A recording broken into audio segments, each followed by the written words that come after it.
Handa na raw maglingkod sa bayan, internet personality na si Rose Martan, tatakbong konsehal ng 1st District ng Manila.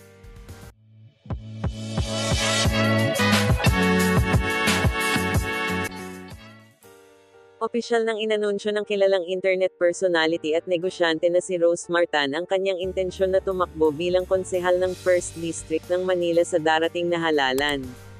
Kilala si Rosemar sa kanyang matagumpay na karera sa pagnenegosyo at pagiging social media influencer, ngunit tila nais niyang ipagpatuloy ang kanyang advokasya sa pamamagitan ng paglilingkod sa bayan.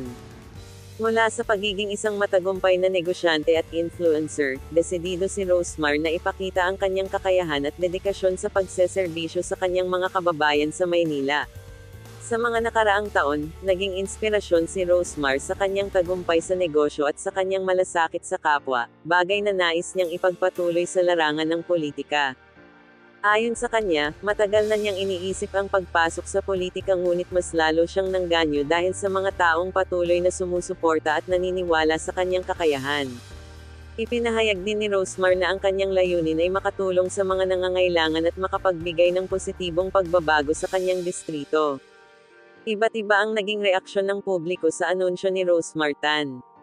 Habang may mga natuwa at nagpakita ng suporta, hindi rin maiiwasan ang mga nagdududa sa kanyang kakayahan sa politika, lalo na't wala pa siyang karanasan sa ganitong larangan.